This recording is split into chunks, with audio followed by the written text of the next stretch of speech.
Olá Floripa, olá Brasil, olá mundo, eu estou aqui André Patunas e este é o programa Vida Inteligente. Estamos aqui mais uma vez reunidos agora nos estúdios do programa Vida Inteligente e para a gente falar hoje sobre um tema muitíssimo interessante que é, aliás todos os temas são interessantes que a gente traz aqui, né?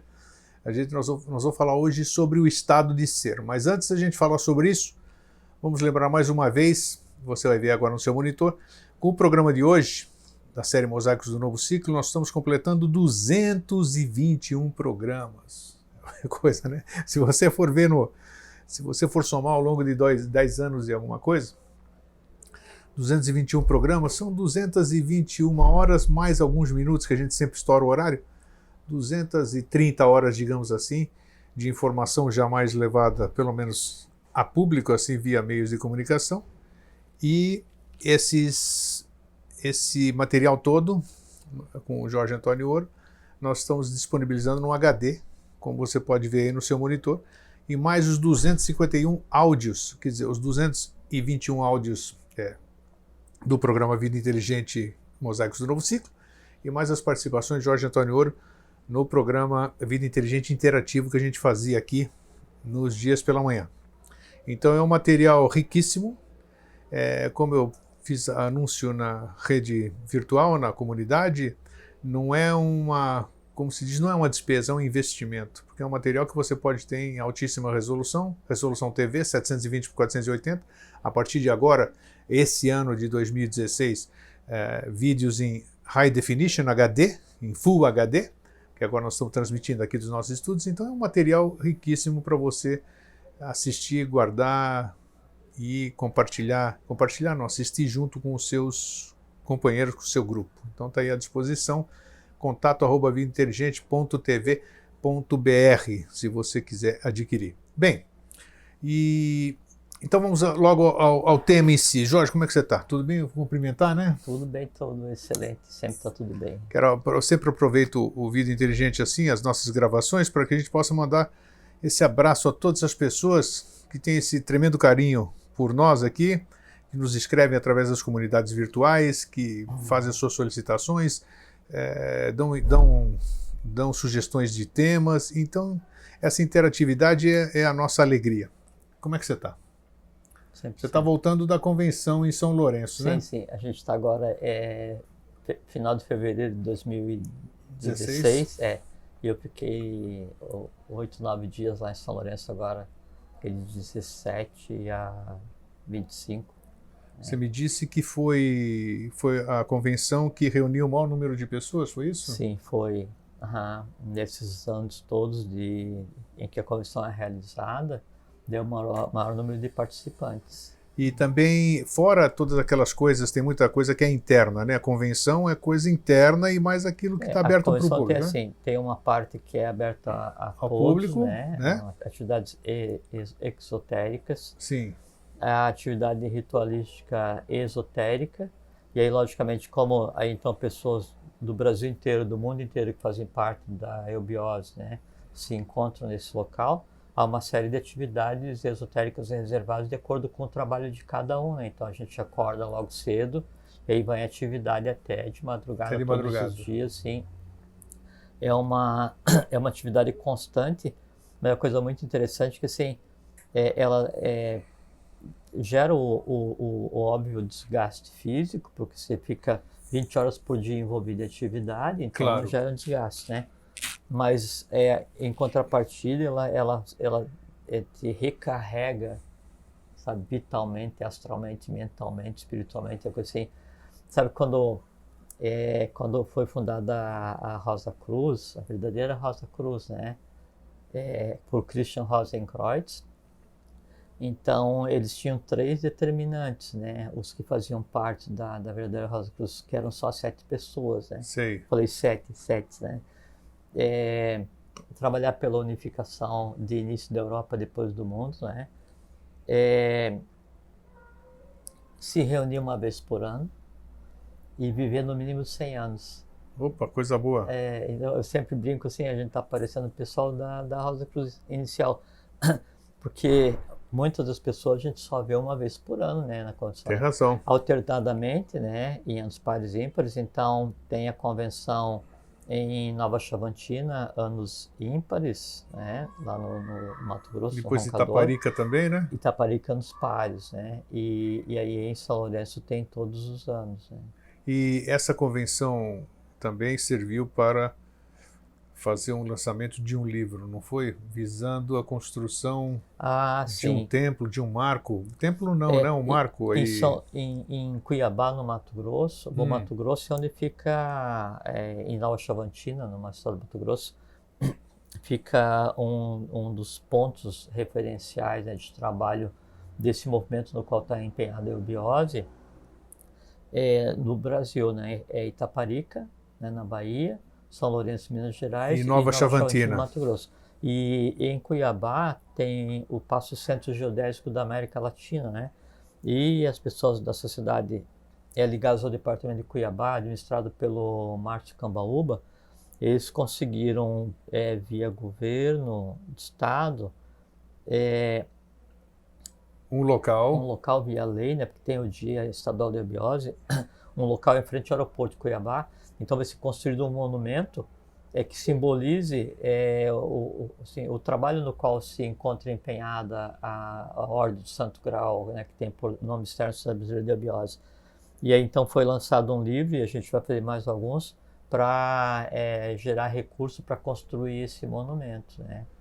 E a ideia é que depois então no lançamento então estejam os embaixadores dos postos representativos ligados à eubiose no mundo inteiro, e os governadores dos 3 estados onde a eubiose tem essas sedes, e os prefeitos dos municípios, dos 7 municípios no estado de Mato Grosso, onde então tem representações e departamentos da sociedade, para criar um movimento, assim, um evento que tenha um cunho político, filosófico, exotérico, esotérico, e se transforme num marco de visitação para as pessoas da região de Cuiabá, né? Então, Isso, como é que é o nome do livro? é Monumento Eubiose. Assim, são 9 capítulos, e aí o Márcio Cambaúba, que é quem coordena o trabalho, ele convidou 9 pessoas para escreverem, cada um escreveu um capítulo, né? Sim. Sim, foi feito meio rapidamente, porque tinha-se um mês para produzir o livro todo, até chegar no prelo, para daí dar tempo de lançar na convenção, mas é só o início de um trabalho, né, que vai continuar, né? Beleza. É uma iniciativa muito assim, interessante, porque quando você está envolvido em um movimento filosófico, que era um movimento assim, estritamente secreto, né? Depois ele se transforma num movimento que abre uma parte desse secreto para algumas pessoas. Isso desde 1924, quando o professor Henrique de Souza fundou a então Dharana, né, Sociedade Mental Espiritualista. Então se abre para algumas pessoas, depois então a sociedade ela fecha, não aceita mais ninguém, depois ela abre, aceita mais algumas pessoas, e ao longo do tempo, acompanhando o próprio movimento evolucional e a própria eclosão do novo ciclo, que tem o Brasil por foco. Sim. Então esse movimento passa de uma ordem multimilenar, absolutamente secreta, para um movimento onde a gente vê e conversa assim abertamente na TV, coisa que jamais aconteceu, né? E uma fase interessante desse movimento é quando então ele toma forma física e que serve como, quase como se fosse um ímã, como assim, um eletroímã, ou um movimento contínuo de geração de rádio, ondas de rádio, mas ondas de rádio espiritualizadas, que faz com que daí a pessoa vá até um monumento desses, quaisquer que sejam, né? Atraídos também por razões as quais a gente não tem condição de discernir, porque cada pessoa é uma, e ao ter contato com aquilo, por curiosidade vai saber o que é, e na verdade aquela curiosidade era o indicativo do caminho que ela tinha que seguir. Então é muito importante essas construções, além de dar corpo e forma ao esforço de todos que trabalharam para que isso estivesse acontecendo, esteja acontecendo agora no Brasil, e do Brasil se irradiando para o mundo todo, para que a gente tenha aquilo que todo mundo deseja, que é um mundo novo, um novo mundo para todos, né? Uma vez nós fizemos um programa aqui, que era Escola, Teatro e Templo. Teatro e Templo, tá. E uma pergunta que talvez até coubesse num outro programa, mas eu acho que cabe bem no programa de hoje, porque tem tudo a ver com o tema, o estado de ser, que nós já vamos abordar isso e vocês vão entender. O estado de ser. O estado de ser. Uhum. Porque tem muito título que não vale nada, né?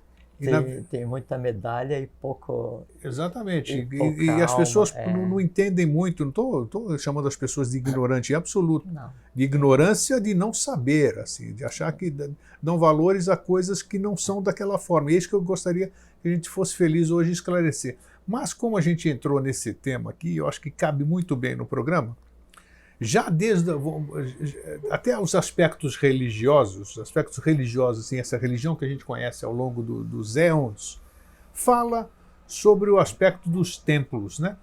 Por que essa necessidade que o homem tem de construir templos, né? Sendo que nós somos templos vivos, digamos assim.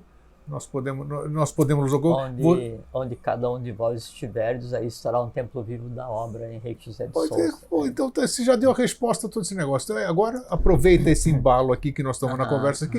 Por que então que eu tenho que construir? Sem tirar, nós estamos esclarecendo, estamos criticando em absoluto. Assim, então por que se faz, por que eu construo um templo para o vida inteligente? Você acabou de dizer sobre a obra que vai ser feita lá em Cuiabá, um marco onde muitas pessoas, como você foi feliz na sua orientação, aquilo lá vai fazer com que as pessoas vejam, vão tentar descobrir por que aquilo lá, o que significa isso. É da Sociedade Brasileira de Biose. Vou procurar saber o que é a Sociedade Brasileira de Biose, essas coisas. Porque o ser humano ainda insiste em construir templos, apesar de saber, e você acabou de assinar embaixo do que eu estou dizendo agora, citando a frase do professor Henrique José de Souza, onde ele mesmo diz que cada um de nós é um templo vivo para levar tudo isso Então aqui. A questão é, se a religião tem um templo e ela é errada porque ela causa dependência, por que as ordens secretas têm templos se elas deveriam libertar? Boa. É uma boa pergunta. Claro que é uma boa pergunta. Há uma boa resposta, né? Então. E tem assim, tudo e está dentro do nosso tema, né? Sim, né? Sim. Porque não deixa de... É uma forma, é uma maneira de uma oportunidade de a gente esclarecer certos aspectos. É que assim, tem primeiro o aspecto, né? Há que se ter o conhecimento esotérico para construir o templo nas medidas canônicas adequadas, para que ele em si seja um dínamo gerador e espargidor do que ali seja gerado. Perfeito. Então, o templo fisicamente, ele é como se fosse uma usina transmissora, não geradora. Potencializadora. De tudo que ali é criado, né? Aí vem a questão, mas o que é criado ali? E aí vem a diferença entre uma construção ligada ao conhecimento filosófico libertador e uma construção ligada a um conhecimento religioso que causa subserviência, vamos colocar, né? Não colocar o termo escravo, né? É que assim, geralmente as religiões não... Apesar do que as construções religiosas, elas têm uma geometria muito bem enquadrada nisso aí que você disse. Ao longo do tempo copiaram dos conhecimentos. Perfeito. Porque assim, bom a gente pode falar se enganar, sobre isso, que, né? Assim, como uma religião, que é uma transnacional, né, ela se mantém ao longo de milênios com conhecimento. Sem dúvida.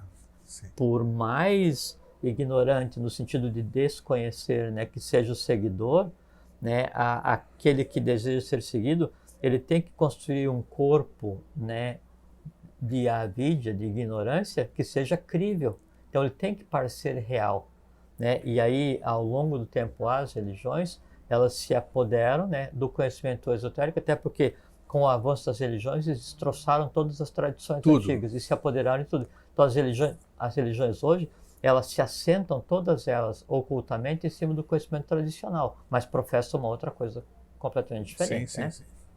Então a diferença é que nas religiões, não generalizando as religiões, claro, nem generalizando as pessoas. Estamos informando. Mas a tônica é você chegar em uma igreja, um templo ligado a uma religião, e você transformar aquele ato no templo da tua religião, e quase que fosse uma ida ao PROCON, onde você vai para reclamar, né? Ou então você vai lá para pedir. Quando você vai no núcleo da tua crença religiosa, né? Para reclamar porque a vida está difícil, porque a tua divindade, qualquer que seja, não te deu isso, não te deu aquilo. Reclamar porque aconteceu isso contigo, reclamar porque a vida não é como se desejava. Você já vai lá para pedir isso, vai lá para pedir proteção, vai lá para pedir paz, vai lá para pedir dinheiro, pedir riqueza, pedir, que sabe, pedir casamento. Pedir... Quando se transforma esse tipo de coisa, aí perde a validade, porque vamos supor que a construção esteja adequada, né? E que ela sirva como um espargidor do que ali é gerado. O que ali vai ser gerado é só pedido, mágoa e reclamação, que é um código de linguagem completamente desconhecido para qualquer coisa que esteja acima do astral mediano. Então, qual é que é o resultado? Zero. Qual é a diferença, então, qual é a diferença? Sim, agora eu vou falar a segunda parte. Peraí, só uma parte aqui, você já continua. Qual é a diferença, então, a pessoa que tem fé, desse crente que vai lá e fazer as suas reclamações ou os seus pedidos, daquele que vai num templo esotérico, ou seja lá o que for, um templo qualquer, uma escola qualquer, e em busca da verdade? Qual é a diferença? Sim, agora então falar primeiro do que acontece no templo, né? Então, se você vai a um templo que é canonicamente construído, então tudo que ali é gerado, ele é distribuído para a humanidade. A diferença é que assim, é o que ali é gerado e o nível de consciência de quem ali está gerando. Se a pessoa que vai num templo canônico de uma ordem secreta, uma ordem reservada, e vai ali pedir, reclamar, esse tipo de coisa, o resultado é tão nulo quanto.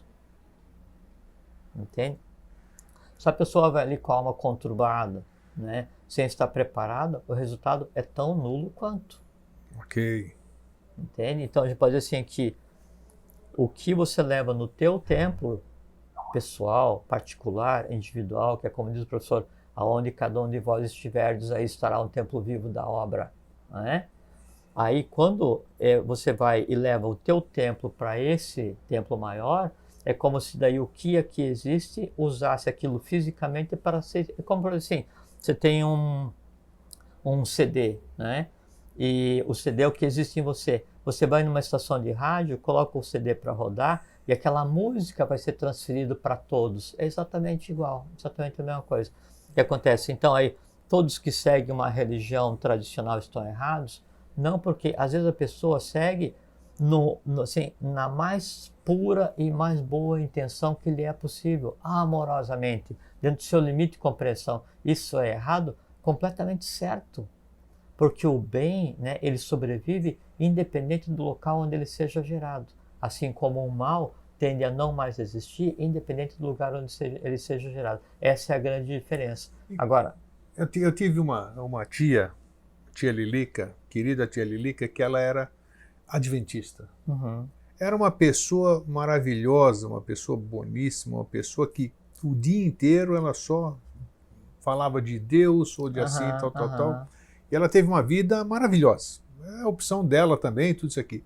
E ela morreu e levou junto com ela toda essa crença.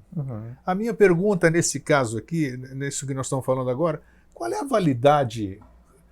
Que validade tem uma pessoa vir por aqui? Ninguém está dizendo que ela estava errada ou que se ela estava certa. Nós estamos falando só da opção dela, né? Da mesma forma que pode ser que aquele buscador que a gente chama, que ele passa a vida inteira buscando, né? E acabou, dormiu, passou para o outro lado e buscou sei lá o quê. Qual é a valia, sob os olhos da lei, vamos dizer assim, que validade tem isso, seu... 100%, Grego. Por que 100%? 100%? Eu não perdi uma assim, vida? Não. Eu não perdi uma vida, digamos assim? Não, ao contrário. Independente de eu estar certo ou errado. Você falou que é muito bonito, ou não sei o quê, alguém professar sua fé e viver amorosamente, aí vai embora, e daí? Não, bonito é útil. Útil, né? exatamente. Útil, eu usei o termo inapropriado.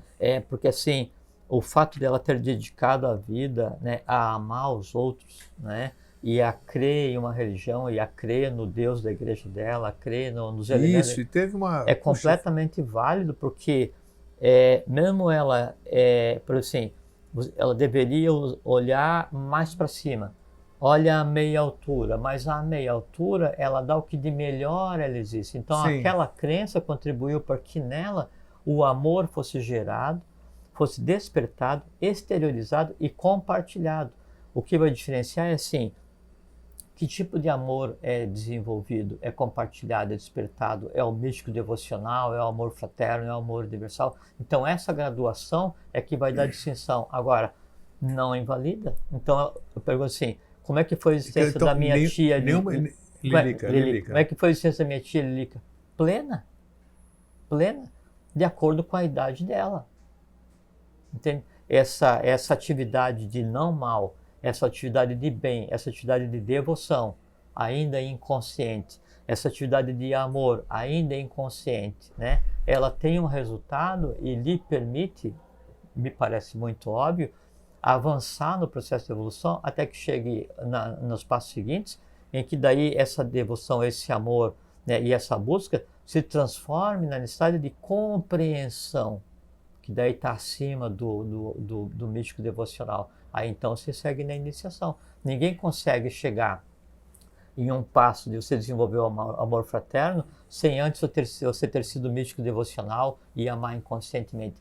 O que interessa assim, é a ausência, né, de adharma, é a ausência de mal. É isso aqui. Agora, logicamente, sim, se a pessoa ela vai seguir um caminho e dar o melhor de si, e ela é completamente pura e inocente, sempre tem aqueles do entorno que vão se aproveitar dela, mas o problema e o mal, né, e a prestação de contas cabe àqueles os quais se aproveitam dos puros, não dos puros em si.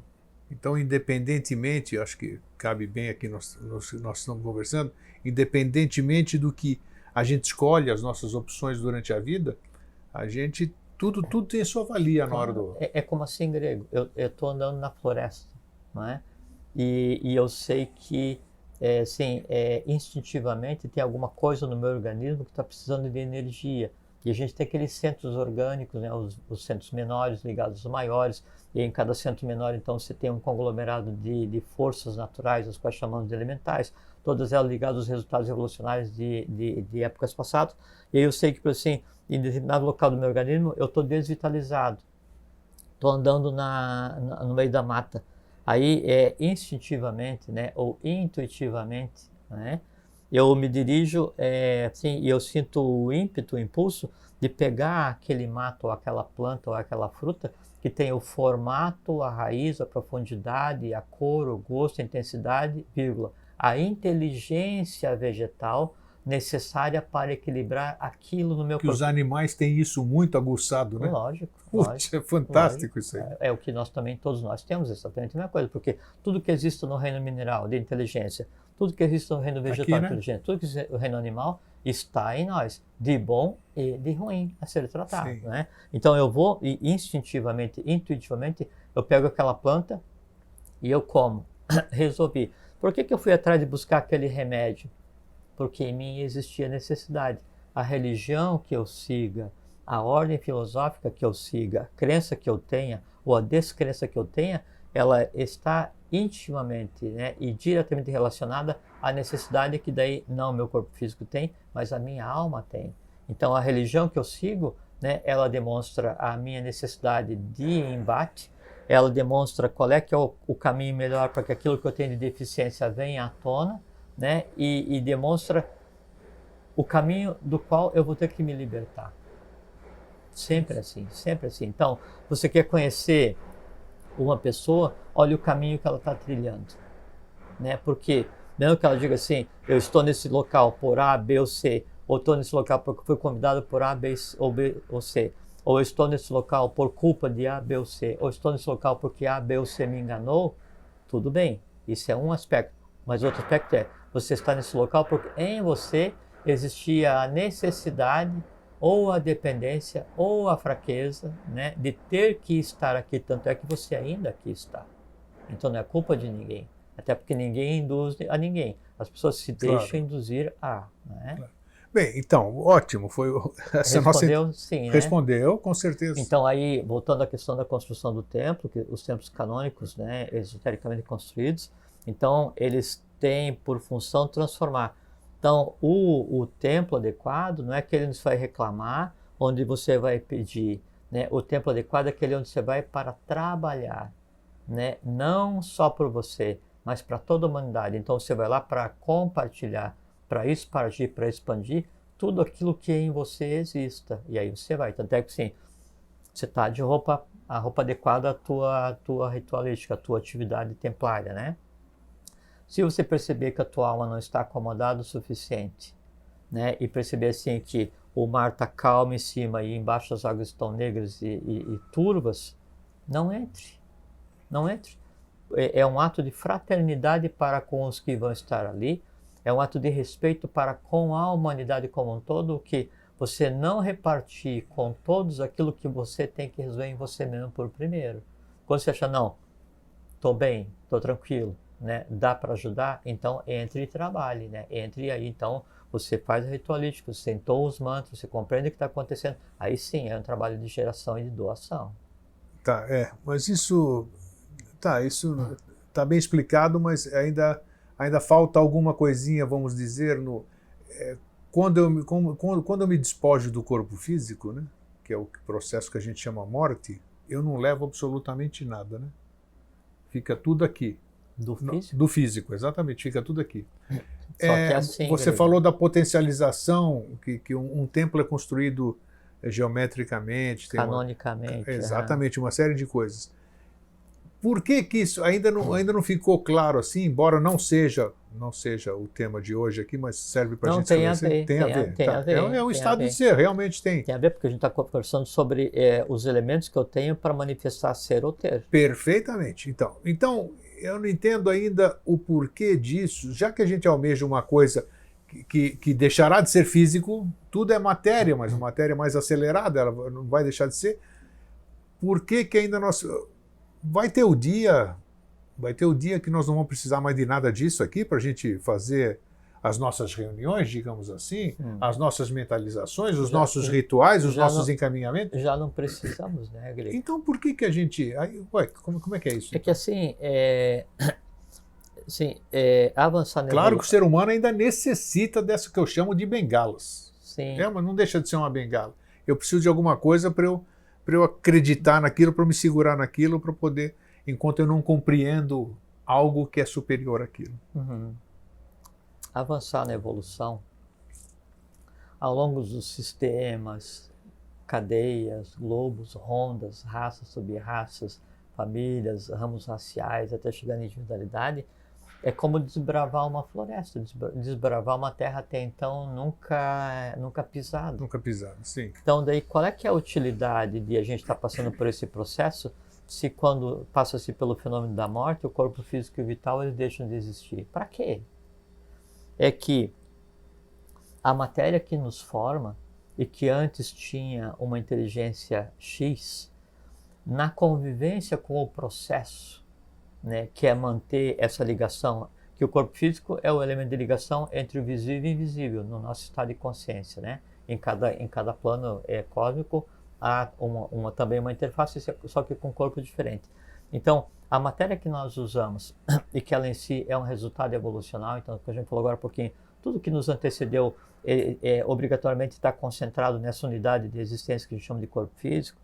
Na medida em que os átomos ficam coesos, né, e submetidos a forças elementais para que a gente consiga ligar os 7 planos existenciais de uma única existência, essa matéria atômica que nos forma, né, ela fica tão inteligente quanto, ela avança tanto quanto, ela muda tanto quanto. Então, a matéria física que é usada para compor um corpo humano, né, ela jamais poderia terminar o ciclo evolucional sendo a mesma coisa. Então, isso em si é uma das razões da evolução da vida física, porque eu tenho que transformar a matéria física, que se não fosse interveniência, né, intervenção da existência como um todo, do ser de vida como um todo, ela demoraria assim, por exemplo, assim, aqui no teu estúdio, o piso é granito? Isso cerâmica. Cerâmica. Mineral. O que a cerâmica, né, o que esse mineral, né, o que ele mais almeja, o que uma pedra mais almeja, qual é o ponto de chegada evolucional para qualquer mineral? É ser um vegetal. Esse mineral, então, ele vai demorar bilhões de anos até dar o passo seguinte, porque quanto mais quanto mais não presente a consciência, maior é o tempo que eu demoro para passar de ciclo, né? Agora, os resultados da cadeia do momento de evolução mineral que estão em cada um de nós, cálcio, ferro, fósforo, manganês, tudo que compõe os ossos, essas coisas, todos esses, eles evoluem em uma existência humana que é uma piscada de olhos, é um sopro, né? 80, 100 anos, 150, até com o tempo civil, é um sopro, né? Assim, do ponto de vista de temporalidade, evolui mais, né, e mais rapidamente do que evoluiria durante 1 milhão de anos estando à mercê, né, das suas próprias ações. Essa é a razão de se ter um corpo físico. Da mesma forma, a razão de ter corpo vital, e da mesma forma, por exemplo, o mundo astral, 7 planos, 7 subplanos e subdivisões. A mesma coisa. Se você deixa o mundo astral por conta própria, bilhões de anos até chegar a adquirir um estado de evolução, porque eu tenho ali elementais não entrelaçados, né? Quando você se assenhora de uma parte do plano astral, quando você trabalha como Manu, você age como um criador universal, né? Usando a criação mental, o Kriya Shakti, ou o próprio Kundalini Shakti, né? Ou qualquer uma das Shaktis de criação, e você vai e imprime, você cria um ser vivo no astral, que é uma emoção, você fez um saque contra o futuro para aquela porção de astral, porque você pegou uma porção de astral elemental e deu para essa porção de astral uma alma, e a alma é aquilo que você chama de emoção, percebe? Então, qualquer ação que se tenha, ela sempre é um saque contra o futuro do plano que nos compõe. Essa que é a razão da existência. Eu vou ter, vai chegar o dia, falando da questão dos templos, das edificações, você falou que a Constituição é geométrica, né? Tem tudo dentro de uma... Não se constrói nada sem... Não, é um conhecimento oculto. Oculto, que perfeitamente. vem desde a época da Atlântida, né? Esse conhecimento, esse conhecimento oculto, vamos dizer, ele não pode ser feito sem... vou fazer um ritual, por exemplo. Vou fazer um ritual com o meu grupo, com a minha escola iniciática. Uhum. A disposição das pessoas não pode substituir a construção de um templo, digamos assim? Claro que sim. Claro que sim. Então era isso que eu... Tá. É aí que eu queria chegar. O que te move me diz o que você é, me diz aonde você vai chegar e me diz o que você pode realizar. Entende? Hoje por exemplo, assim, as pessoas... Só desculpa. Tá. Então, há uma tendência nessa questão de ter e de ser, né? Sim. A mistificar o conhecimento, né? Não o invalida, mas é um caminho um pouco mais tortuoso, né? Então, as pessoas pensam assim, vou fazer uma yoga. A yoga boa é aquela que eu vou fazer pendurado em uma árvore, cabeça para baixo, fazendo mudras, não sei o que, emitindo todos os sons do universo, né? Fazer assim, não tem nada a ver. Né? A yoga não necessariamente ela é, né, aquela tônica do ciclo que já passou, onde eu tenho que ter uma posição física e fazer aquela... Aqueles movimentos, digamos assim. Isso tem a sua validade, teve sua validade, faz parte de um conhecimento, né? É um método adequado desde que é bem orientado. Há variantes que são mais adequados que outros, né? Mas uma yoga, ela pode ser simplesmente você pronunciar uma frase. Pode ser um yoga isso aí. É uma yoga. Tá. Então você fala assim, tem os mantras. O mantra em si é uma yoga. É uma yoga do som. Não é? A yoga física. E ela faz o mesmo efeito da posição, de eu ficar na posição assim, ficar... Aí depende da consciência de quem está fazendo, né? Então você tem consciência do que você está empregando, né? E aonde você quer chegar, como aquela questão. O alcance da magia não depende da fórmula mágica em si, mas depende do mago, né, que a oficia, não mágico. Mágico é prestidigitação, Sim, é mago, fantasia, é teatro, tá, né? Tá. É isso que é consumido, mas o mago. Então, o alcance da magia depende da força, né, da arte de quem vai gerar o verbo e fazer o verbo trabalhar para alcançar o objetivo adequado. A yoga é a mesma coisa.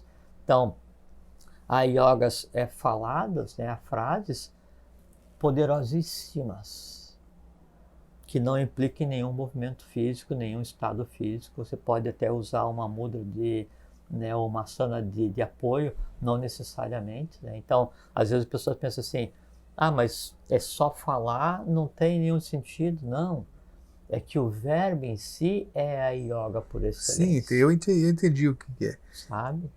Mas eu não consigo ver isso aqui porque é isso que eu disse para você, acabei de dizer há pouco, né? A gente precisa de padrões de comparação, né? Então você falou yoga, eu já comecei a ver aqui na minha frente as posições, Claro. sentado aqui, ou aquelas N posições de yoga. Então eu quis assim, como é que alguém. Então, quer dizer, você fala uma palavra e aquela. Fala yoga se diz quando escrito com Y, e yoga quando escrito com I, né? Então, exatamente. Então, assim, em minha opinião, né? O formato do corpo, ele só vai potencializar o que na alma existe. Se a alma não estiver preparada, se a alma está vazia, se a alma está turva, a posição do corpo vai fazer a mesma coisa que o tempo. Ela vai potencializar e te deixar ou mais aborrecido, ou mais pacífico, ou mais animoso, ou mais empático, e depende de você. Interessante. Agora cabe só uma pergunta para a gente, quero entrar numa outra questão. Você falou da geometria ou de toda aquela construção. Qual é a posição das pirâmides hoje? As pirâmides tiveram a sua função ou elas ainda têm a sua função, considerando que quem já estudou um pouquinho das pirâmides sabe que elas têm uma posição tal, a altura delas da base do ápice é a mesma coisa do que a distância da Terra para o Sol. Então, quer dizer, de brincadeira não tem absolutamente nada ali, né? É um negócio muito louco. Tem o pi, é uma coisa que puxa a vida. Então, eu tenho que uma coisa que eu penso é que sempre que a ciência quiser constatar a ignorância do que a gente considera como o máximo da ciência hoje, é só se dedicar um tempinho a tentar compreender as pirâmides. Nossa, porque aquilo lá tem a esfinge. Agora, recentemente. A esfinge é anterior, né? A esfinge ela existiu e surgiu em um momento quando a Atlântida ainda estava por ser engendrada. Aquilo é muito antiquíssimo. Não tem nada a ver com a pirâmide, não tem nada a ver com o Egito, não tem nada a ver com nada. O próprio Egito ele existia ao mesmo tempo que existia a Atlântida, né? As pirâmides, então aquela do Vale dos Reis, Kelps, Kefren e Miquelinos, surgiram em 31, 130 antes da nossa era, né? E não em 3 e 5, essas coisas assim, né? Essa é uma da questão das religiões que hoje existe no Oriente e no Ocidente, né? Então elas pegam todo o conhecimento, toda a história humana e tentam trazer dentro daquela cronologia que lhes é aceitável. Então, assim, o mundo existe há 5.000 anos, há 4.000 anos. Isso. São infantilidades, mas cada um segue a escola infantil que melhor lhe apetece, né? Então, hoje, a função elas continuam ativas, digamos assim, porque aquilo lá assim, aquilo lá é um gerador de alguma coisa. Tanto é que você faz réplica daquilo e você tem coisas que não apodrecem embaixo delas. A gilete usada, ela volta a ter fio. Quer dizer, o que é isso aí? Mas só que assim, Grego. Então... assim, a pirâmide é a melhor maneira de vê-la hoje é como que ela era na sua criação, né? Assim, é um livro, a pirâmide é um livro de pedra. É para aprender, né? Porque boa parte do conhecimento de matemática, astronomia, química, magia, que a Atlântida dominava, que os atlantes dominavam, está na pirâmide. Então, né? Quer dizer, aquilo lá ainda tem que ser decifrado. Sim, porque veja que a gente considera que a Índia é a mãe do Ocidente e o Egito é o pai do Ocidente. Tanto é que da Índia para o Egito, Grécia, a Grécia criou toda a civilização ocidental, né? Todos os filósofos gregos, sem exceção os que a gente considera grandes, né, foram instruídos no Egito ou em derivações do conhecimento egípcio. Não interessa se em Luxor, se embaixo em Kut, que é a pirâmide que está embaixo onde tem Kelps, né? Ou se no deserto da Líbia, não interessa onde seja, ou na Etiópia, tudo derivou do Egito. Então a gente ainda está por descobrir o conhecimento que o Egito tem que legar para o Ocidente. Caramba, ainda talvez está, nós estamos engatinhando aqui, né?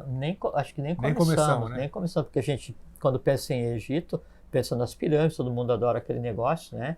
E aí, assim, em termos de conhecimento, o livro dos mortos está por ser entendido, está por ser traduzido, está por ser estudado, né? E mais tudo que tem por vir, porque o Egito tinha, então, o Baixo Egito, que era para os europeus invadirem mesmo, que é como fizeram, né? O Ocidente invadir.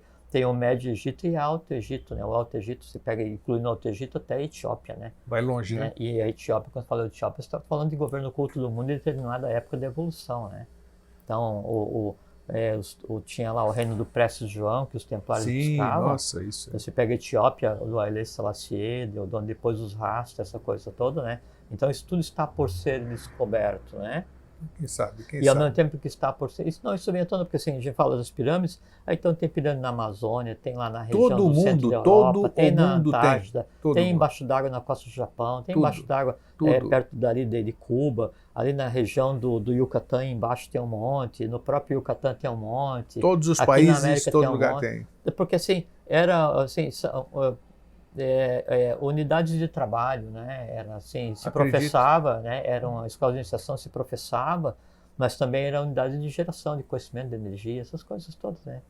Tem uma boa maneira de compreender o papel que desempenhavam as pirâmides, né? É compreender a forma como se construíam lá os vimanas e aquele negócio dos poderes que o piloto tinha que ter, os céus que ele podia atingir, sobre isso, as energias que eles podiam captar, então a energia ilimitada que ele, a própria pirâmide captava. Então, aí a humanidade, esse nível de conhecimento, a humanidade atual, né, a quinta raça, ela assim não começou a engatinhar, né? Uma brilhante introdução ao tema, exatamente isso. E nós estamos... E o que a gente está melhorando, já fez uma introdução de 1 hora. Já foi, exatamente, mas veja só. Era só 10 minutos. Tudo isso que nós estamos falando é maravilhoso pelo seguinte, porque isso que você acabou de dizer não deixa de ser uma consciência do ser, né? Do ser. Eu nasci na Grécia, todo mundo sabe. E lá a religião é ortodoxa, mas a religião não tem nada a ver com o que eu vou falar aqui. Então lá a gente fala sobre Christos. Christos, que aqui no mundo ocidental é Cristo, né? Que é o Crestos, né? Crestos. É o iluminado, né? Então, é Budi, né? É Bodhi, Buda. Só que para os gregos, aqui, nós gregos, nós ortodoxos, sabemos que Christos, que vem do grego ungido, significa ungido, né? Não é o nome de Jesus, Christos é ungido. A gente tem consciência de que é um estado de ser, aí que eu queria chegar. É um estado de ser.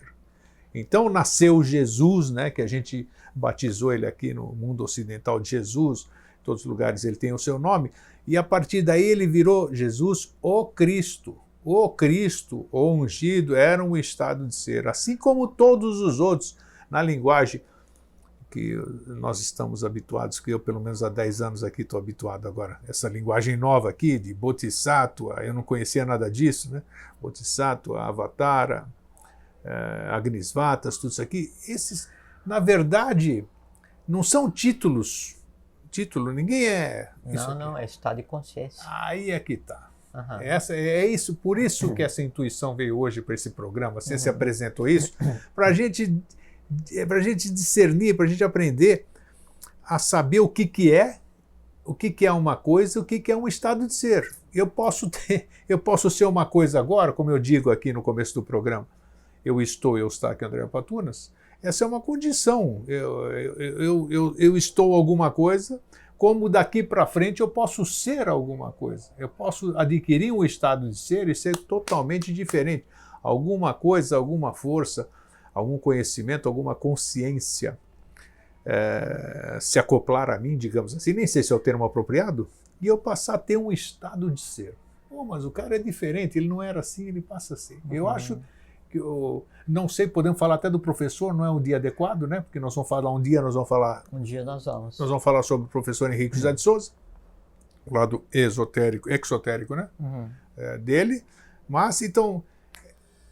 Muitos esses seres que a gente conhece aqui e que alguns nós idolatramos, alguns nós santificamos, algumas outras coisas, simplesmente eram pessoas que estavam num estado de ser. É isso que a gente vai tentar passar hoje. Fala sobre isso, Jorge. Estado de ser. O Cristo, Jesus, Yoshua Ben Pandira, ele nasceu, sei lá como, não interessa se buscaram lá. substituíram de baixo, subiu para cima, não importa isso aí são detalhes. Agora, ele era uma pessoa normal que de repente, pelo menos pela história que nos passaram, a partir de determinada idade ele começou a ser uma pessoa totalmente diferente. Aí eu acho que, na minha leiguice aqui, na minha ignorância, eu acho que ele adquiriu aquele estado de ser pelo qual ele ficou conhecido e é amado, querido, esperado de volta até hoje. Como é que é isso?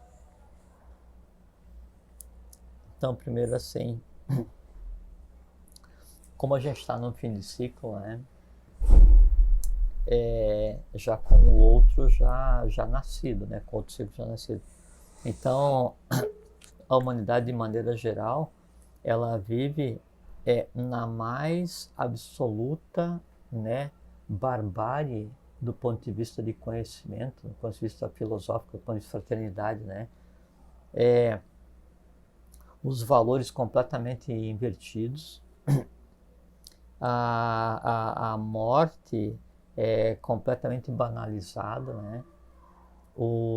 A vida em si, ela é completamente banalizada e gasta, né? É utilizada só para atender desejos.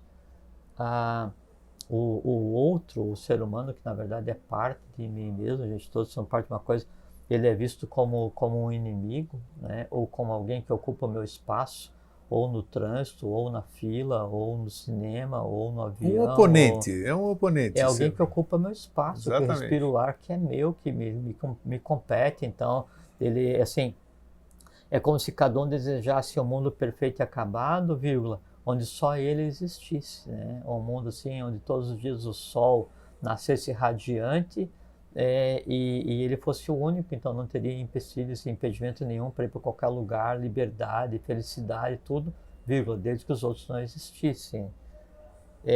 O que é um estado caótico de compreensão do que seja a própria existência. Só que é um estado natural de coisas, exatamente porque a gente vive num fim de ciclo. Então, tudo que existia de represado e que foi construído pela humanidade ao longo desse tempo todo, desses milhares, centenas de milhares, milhões de anos, isso tudo precisava vir à tona e veio à tona. Né? E nesse mundo de valores invertidos, então a gente dá valor para a aparência, né? Você aparenta ser alguma coisa para você esconder aquilo que você realmente é. Então você valoriza o supérfluo, você valoriza a coisa que não tem durabilidade, que não tem valor nenhum do ponto de vista evolucional. Você valoriza a arte, mas não a arte que te traz prazer. Você valoriza a arte como dominadora. Então, a tônica da sociedade ocidental, principalmente, é a arte, a cultura, sendo usada para embrutecer, porque a cultura, vamos tomar por base o Brasil, ou o mundo ocidental de maneira geral, mas o Brasil, a cultura e a informação, ela é usada para embrutecer as pessoas, é usada para diminuir as pessoas, é usada para deixar as pessoas mais incultas e voltando as pessoas cada vez mais para agir por instinto, via erotização, via inversão de valores, isso que a gente está vendo, via propagação de mentira, é uma coisa assim, olha assim, se a gente tivesse ficado dormindo, tipo assim, 15 mil anos, não vamos muito longe, a gente entrou em sono, não precisa nem ser o sono lá de baixo, né? E dormimos 15 mil anos e a gente ia acordar agora. A gente não saberia se acordou no conceito humano de inferno ou na superfície. Né? É que a gente não se dá conta do caos em que a humanidade vive, porque nós nos acostumamos a respirar o caos e achar que o caos é normal.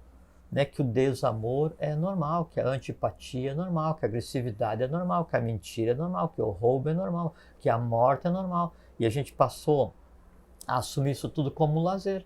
A gente já conversou aqui, sempre que possível eu gosto de tocar no assunto. Que você usa, né, o próprio mal com o mal com L e o feio, que é o oposto do bem, bom e belo, como lazer. Então você vai no cinema, é lazer, você vai assistir televisão, é lazer. E o que você vai assistir geralmente?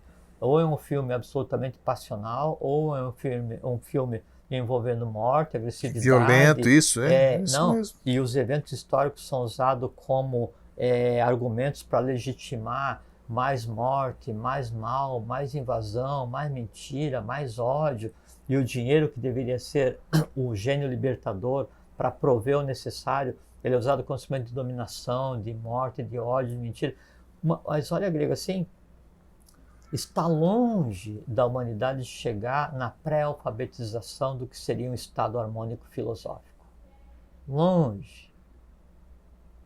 Mas, ao mesmo tempo, vivemos uma época grandiosa, esplendorosa, onde o bem, o bom e o belo já existe, disponível para tudo e para todos, e que transformará a tudo e a todos no tempo necessário.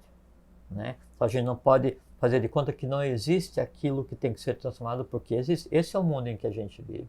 Só que a gente sempre conversa. A decisão de em qual mundo que eu vivo é minha. Se eu vivo no mundo, né, atolado no mundo que eu desejo transformar, a minha força de transformação é praticamente zero. Se eu vivo no mundo novo e desejo contribuir para alterar, né, o mundo que está terminando, o ciclo que já está terminando, que terminou com o ciclo passado, então a minha maneira de ver e o poder que eu tenho para já transformar, ele é muito maior. Esse posicionamento é que daí nos dá condição de compreender o que é o estado de ser, né, e o que é essa confusão que se faz em você ter alguma coisa com ser alguma coisa. Por exemplo, sim, eu sou dono de uma biblioteca e sou mais profundo e ignorante. Sim. Né? Porque eu vou ficar pedante, uma possibilidade, vou ficar pedante, porque eu não li, mas digo que tem, e vou tentar dizer assim, essa biblioteca é minha, né? Ou então eu realmente vou ler toda aquela biblioteca e vou me transformar num troglodita filosófico, ainda pedante, ainda ignorante, que vai se achar superior aos demais seres humanos, porque ele leu algumas páginas de obras quaisquer que sejam elas, né? Não significa nada, porque o conhecimento que você tem, né, ele só vai ter validade no momento em que aquele conhecimento vier a fazer parte de você. Então isso é uma coisa muito importante. Qual é que é o estado ideal de ser? E a minha pergunta é, por que ele é temporário? Ele é temporário, Por o que veículo... o estado de ser é temporário? Não, ele é temporário, o veículo qual eu estou usando para chegar a esse estado. Pode ser, tá. Porque no momento atual de evolução, somente através do corpo físico consigo manter a união dos 7 planos cósmicos. Então você tem Atman, Budi, mente abstrata, mente concreta, astral, vital e físico. Mente concreta e mente abstrata tendem a se fundir em uma coisa só, né, criando humanas, e a gente tem um estado de consciência. Então, o estado adequado, né, de ter é aquilo que eu compreenda assim, a questão da temporalidade, da fragilidade de ter alguma coisa, e que só tem validade quando ele contribui para que eu seja alguma coisa. Então, qual é o conhecimento adequado para que eu comece a construir o estado adequado de ser? O conhecimento adequado é aquele que me permita compreender as coisas, é aquele que me permita transformar a mim mesmo para que eu compreenda o mundo no qual eu estou inserido. Se não for assim, ele não tem validade nenhuma. Então, o estado de ser, o que a pessoa é? Então, ele não é o grego Jorge, ele não é o dono, o que manda, o que invade, o que mata. Não. O estado de ser é aquilo, tirando tudo aquilo que aparentemente eu sou, tirando aquilo que as outras pessoas veem, o que sobra é o que eu sou. E é aquele o que eu sou, que é aquilo com o qual eu vou ter que me defrontar cedo ou tarde. Quando eu perco o corpo físico, né, e o vital, eu passo pelo fenômeno que a gente chama de morte, para onde eu vou? Para lugar nenhum, no local onde eu estou agora. Né? Só que daí, o que resta é o que realmente eu sou, só que não se perde, porque todo o meu trabalho de evolução, todo o meu trabalho de compreensão, todo o meu trabalho de tentar resolver as tendências negativas que em mim existam, né? Isso em si, ele não se perde. Né? Esse que é a construção do estado de ser, e que daí, quando eu chego num ponto adequado de compreensão, para a minha idade evolucional, então esse seria o adequado, o ideal para mim naquele momento. Nós estamos falando aqui, avataras. Vamos falar de avatara, vamos falar dos bodhisattvas, que é o Jesus, o Cristo, né?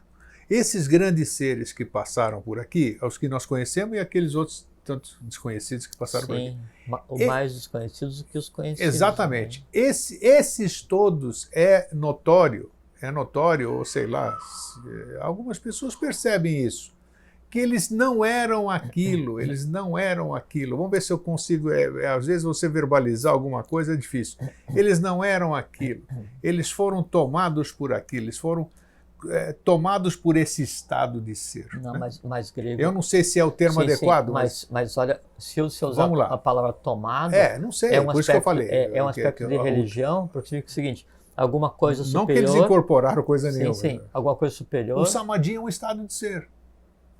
Sim, mas... Então eu faço uma série de técnicas, eu não sei, eu quebro uma... Mas não funciona. Mas aí samadhi é um estado de ser, eu não sou o samadhi. Mas ele jamais... Eu estou o samadhi. Sim, mas o samadhi, ou o samadhi, por exemplo, ele jamais vai ser atingido por técnica nenhuma que não seja a questão da compreensão do conhecimento. Perfeito, mas não importa. Da mesma forma como eu quero fazer com que Kundalini suba, jamais vai ser atingido por técnica nenhuma que não seja conhecimento, meditação, equilibrar com o forrat, não tem nada a ver com prática nenhuma. E então, você entendeu onde eu quero chegar? As palavras foram inadequadas. Mas... Não, palavras completamente inadequadas. Só tem um termo que é a questão do tomado, porque ele pode dar uma incorporado essas coisas, não é nada disso. Uma conotação religiosa, que é tipo assim, eu tô aqui, né, e eu me esforço e de repente eu sou tomado por uma consciência superior.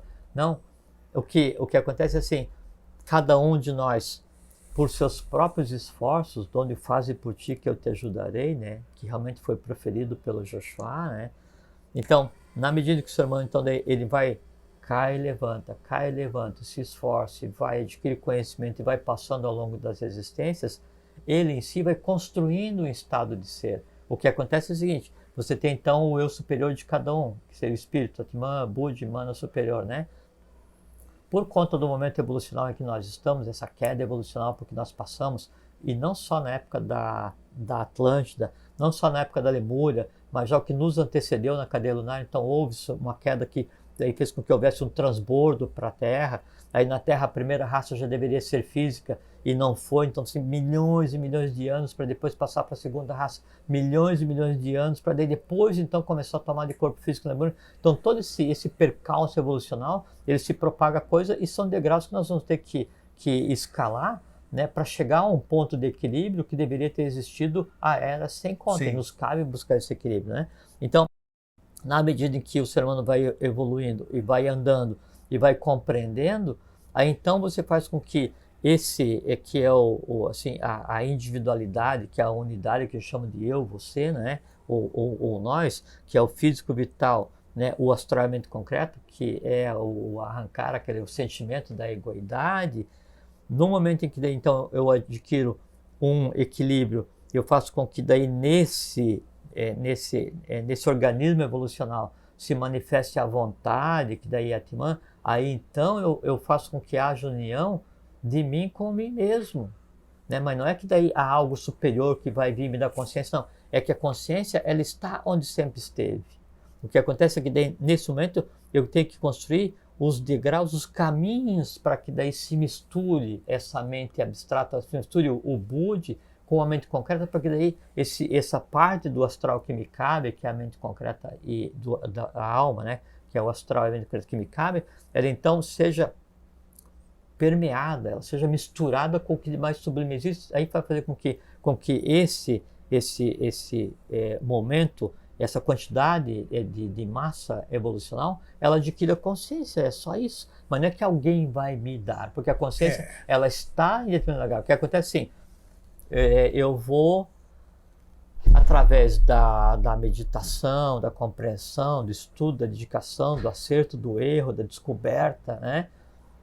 Fazendo com que parte desses mundos até então invisíveis, o búdico, o átmico, a mente abstrata, venham e se assentem na minha alma, né? Aí no se assentar, eu faço um espelho daquilo. No fazer um espelho daquilo, eu crio a segunda natureza, o samana. Então, eu passo a estar com os pés na terra, mas a minha alma, ela é símile do búdico, ela é símile da mente abstrata.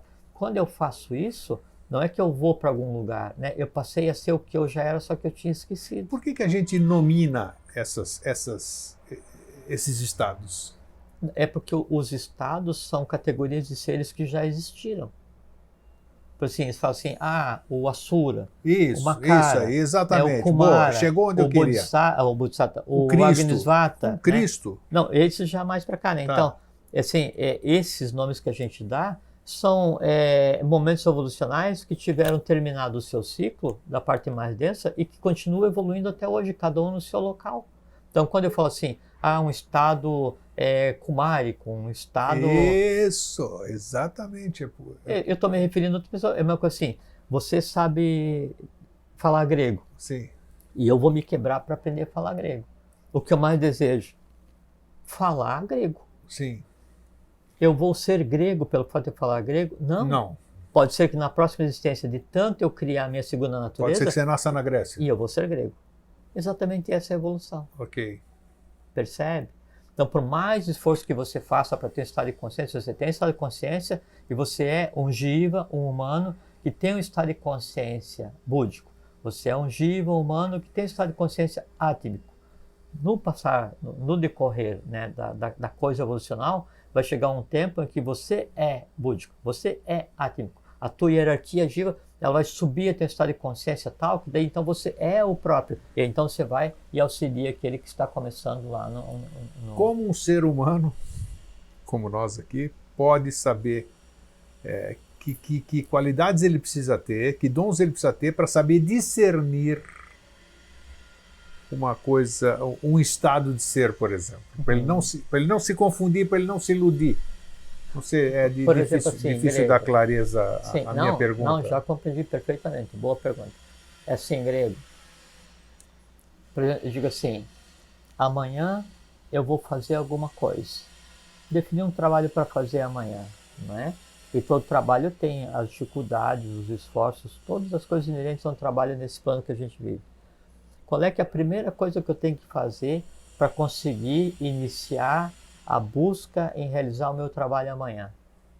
Amanhã de manhã. Qual é a primeira coisa que eu tenho que fazer para começar a pensar, a fazer o meu trabalho? Acordar, despertar. 100%. 100%. Enquanto a humanidade não despertar, enquanto a humanidade não acordar, ela sequer sabe o que ela tem por fazer. E então, por decorrência, ela não sabe qual o caminho a seguir. Ela não sabe qual o trabalho a fazer. Esse conjunto de coisas nesse estado de pré-acordar, né, que é o que a humanidade vive hoje, é o que causa, né, esse sentimento tão comum a toda a humanidade, que é a angústia. Se há uma palavra que define o momento atual, é a angústia. A humanidade, ela se sente angustiada por correr, andar loucamente para um lugar que ela não sabe o que é, em um estado de sono, sem poder realizar aquilo que lhe compete, que depende do estado de vigília, estado de consciência, porque eu tenho que me assenhorar das minhas ações. E é uma coisa que é muito interessante, que assim, então você sonha à noite, na verdade o sonhar à noite é você continuar a mesma rotina que você tem agora, só que não em estado de vigília, né? E aí você lembra assim uma ou outra coisa daquele sonho e vai classificar assim, nossa, que sonho mais louco que eu tive, né? Então assim, das 8 horas que você dormiu, você vai lembrar 2 minutos. O resto se perde no teu sonho. A relação que existe hoje entre alma e espírito, entre o que eu estou fazendo aqui e o que vai sobrar de resultado, é exatamente a mesma. Então, de toda a minha existência, eu tenho 58 anos, né? Assim, 58. Não, vou fazer. Vai fazer. Vamos supor, morri amanhã. Grande coisa, não liga a mínima, né? Entende? Aconteceu.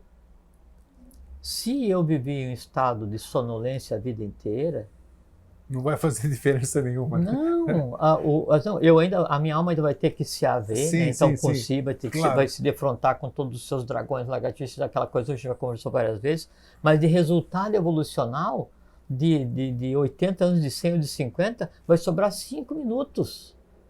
Entende? É assim que se constrói a evolução. Então você pode ver uma vida inteira e sobrar 5 minutos. Agora então, por que não, né, eu acordar né, e me lembrar integralmente do meu sonho, e não só me lembrar integralmente, no sonho eu ter consciência que estou sonhando, e no sonho eu me assenhorar do sonho e fazer no sonho o que eu preciso resolver, porque o sonho se resolve no sonho, com relação à vida. Por que não eu acordar para a vida, né, e aí viver a vida como tem que ser vivida, para que todo o resultado que eu tenho aqui, ele seja integralmente utilizado? Entra um fator que nós já conversamos muito aqui também, que é o tal do fator medo. Lógico. Aí é que tá, porque lá no sonho mesmo você sente um medaço danado e o teu subconsciente faz você despertar imediatamente. Mas é que assim... É que a gente tem medo de defrontar com as nossas, nossas questões. Mas assim, a pessoa só se defronta no sonho, né, com o que nela existe. Claro. Ninguém sonha o sonho de outro, sabe, Grego? Claro. E assim, o sonho, Você se defronta com os seus medos. O sonho, ele é um circuito fechado, né, onde você colocou todos os elementos que tem para resolver ali. Sim. Né? E é até bom que daí no sonho você sinta medo, porque é uma oportunidade de você confrontar aquilo que cedo ou tarde você vai ter que confrontar. A diferença é que no sonho você sente o medo, você acorda. Já se livra dele. Depois de morto você sentiu medo, aí se vira dançou, e né? foge, porque o cara não cansa. Então, tá aí. Entende? Então são oportunidades evolucionárias que cada um tem, que a gente eu sempre lembro e repito, eu digo assim para as pessoas quando eu converso. Claro o Jorge falou um negócio, eu falo assim, ó, e que eu gravei bem. Gente, resolve tudo enquanto você estiver vivo, porque depois que você não consegue mais, né? Uma interpretação esotérica muito coerente, esotérica conhece, né? Que se pode dar para a vida, né? A vida, ela é uma grande preparação para a morte. Não deixa de ser. Claro, porque né? você está construindo o que você vai ver em seguida, e aí o que você fizer depois, quando você está morto, né? É que dá a tônica e dá o resultado, né, o que fica na balança, que vai compor, que vai ficar no teu átomo primordial de cada plano e que vai construir o teu corpo causal, que define a tua própria existência. Então é como se você... O ideal seria assim, eu hoje vivo o presente resolvendo a minha ignorância do passado, mas ao mesmo tempo eu vivo o presente construindo o meu futuro. Sim. Eu não vivo o presente por lazer, por viver. Eu preciso construir meu futuro, porque eu tenho que terminar a minha evolução. Eu tenho que ter corpo causal pronto, porque é meu direito ir para a Agartha, porque eu tenho que readquirir meu estado evolucional. A vida é uma coisa seríssima. Seríssima. A gente pode se dar o lazer, mas um lazer assim elevado, um lazer assim que lhe seja de mérito, assim, ler um bom livro, contemplar um pôr do sol, ter uma conversa agradável ou elevada. Você não pode gastar a vida para se embrutecer. Né? E também já pode passar assim, a vida ela é complexa, né? Eu vou passar a vida em busca da paz. É que a paz universal, né, a paz perene, ela vai existir quando você tiver um estado de ser, porque a paz ela é o primeiro passo para o ser real e definitivo, para o ser não ser pessoa, para o ser de estado, né? E aí, enquanto a paz ela não existe enquanto definitiva, a paz hoje é aquilo que eu experiencio e aquele mundo que eu tenho que me permite analisar o que em mim ainda precisa ser transformado para que eu compreenda a paz como um todo. A paz é um estado de ser, né? Maravilhoso. Perfeitamente. É isso. Né? E isso que a gente está falando na paz humana. Isso, a paz né? humana. A paz que advém, né, do amor fraterno, a paz que advém do amor universal, né? Aí ela é uma paz que permite contemplar cada vez mais longe no universo. Chega um ponto em que a própria paz é desnecessária, porque você não precisa mais ter a paz. Você não precisa mais estar em paz, porque você é a paz. Isso Aí você não tem mais nada para comparar, porque tudo né? Então não tem comparação. Você não tem mais nada porque você acabou. Tudo. Esse é o estado que a gente tem que chegar. Até então a gente tem que aprender que a gente tem que conviver com a paz, com o aprendizado, porque daí as coisas da vida, elas implicam em você ter que ter atrito. Elas implicam em você ter que se lançar no mundo o qual você quer transformar. Elas implicam em você buscar a iniciação, implicam em você buscar o conhecimento. Aí pergunta, tá, mas qual conhecimento, criatura? Qual conhecimento eu tenho que buscar? Todo aquele que não seja fantasioso, todo aquele que não seja mística, todo aquele que não te deixa assim como se você tivesse tomado meia taça de vinho, não é? assim, é aquele conhecimento que seja real, é aquele conhecimento que seja necessário e principalmente é aquele conhecimento que não esteja em você só para você dizer que tem, não esteja em você só para você poder repetir uma data, mas aquele conhecimento que daí em você te altere, te construa a tua segunda natureza. O ser é a Sim. segunda natureza que cabe a todos os seres humanos e a qualquer ser humano construir para então realmente experienciar o que seja a existência. Até então, todos estamos dormindo. Isso, olha, isso aqui vai ser tema do Vida Inteligente, não sei quando, mas enquanto nós estamos falando aqui, eu acho que vale a pena. Um dia nós falamos sobre o despertar. Esse despertar, nós vamos aprofundar isso, nós vamos aprofundar Grego, isso. né? Sem muita filosofia, Não, com coisa factível.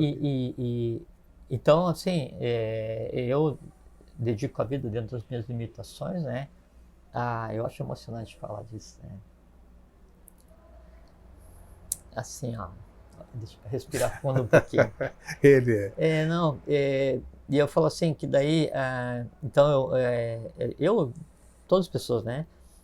A gente busca o caminho da iniciação na medida das nossas próprias limitações, né?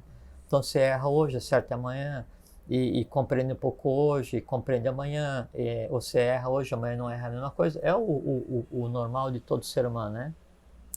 Mas uma coisa muito linda que acontece quando você está no caminho da iniciação, e que é o que eu desejo, assim, do fundo do meu time para todas as pessoas, né? É desenvolver um sentimento de ternura para com a humanidade como um todo e não sentir pena, que pena eu não sinto de ninguém. Pena é um sentimento que não se deve ter porque implica em você se sentir superior ao outro. Sim. Quando você sente pena de alguém, não é isso. Mas eu fico vendo assim, e o quanto eu desejaria assim, que todos os irmãos de humanidade, né, estivessem assim, saído desse atoleiro, assim, dessa coisa densa que é o ciclo que já acabou, e experienciasse assim, o quão perfeito, né, quanta felicidade traz, né, no viver no bem, no bom e no belo, né, assim, o quão bom é praticar o bom, o quão bem é praticar o bem, o quão belo é praticar o belo, e não tem que fazer magia, isso não precisa assim, não, da mesma forma como a yoga, a pessoa pensa assim, não, o conhecimento que eu quero é o conhecimento alquímico, eu quero transformar chumbo em ouro, não, o que eu quero é levitação, o que eu quero é invisibilidade, o que eu quero é unir, levantar Kundalini até o Sahasrara para eu me tornar um iluminado, como se existisse isso de levantar Kundalini até o Sahasrara sozinho, né? Então, as pessoas fantasiam e pensam que a vida ela é um filme de ficção, é uma fantasia, é uma coisa assim muito doida, que daí tem que ficar todo mundo muito louco assim o tempo inteiro, e aí se degrada os costumes e se cultua o mal, e o mal passa a servir o próprio estado, se respira o medo e o medo passa a servir o próprio estado de coisas, e o medo vira um comércio, porque o medo hoje ele é um comércio. Sem dúvida. Ele é lazer, ele é tudo. busca pela proteção, Tudo. ele é venda de seguro, ele é necessidade de exército, sabe assim, é a mola que move o mundo hoje, uma delas é o medo. Né? E a outra mola que move o mundo hoje, pela compreensão degradada e degenerada, é o sexo, né? Que foi travestido como erotização e se degradou completamente a percepção que tem do mundo. E a gente vive num mundo assim. Outro dia a gente falou, a sorte da humanidade, nossa, né, que está sendo parte da humanidade, é que daí muitas coisas foram feitas cosmicamente para colocar tudo nos eixos, porque se assim não fosse, Grego, a humanidade atual já não mais existiria, porque acredito. Por muito menos que isso, a Atlântida acabou. Acredito. Sabe? A sorte, e aí sorte, né, do latim arcaico sortir, de onde derivou o sortir francês, que é sair. Então sorte é aquilo, não é aquilo que te é dado, não. A sorte é aquilo que você apanha, a sorte você tem que mergulhar no invisível e arrancar aquilo que seja de direito. Isso é sorte, né? Então a sorte da humanidade é que daí então a lei antropomorfizada através de determinadas pessoas fez com que daí aquela salvação da humanidade fosse arrancada do futuro, assim, houvesse um saque contra o futuro e que a humanidade fosse salva, né, das suas próprias mãos, né, num processo completamente destrutivo. E a gente contempla a humanidade, né, assim como uma criança à beira de um precipício, né?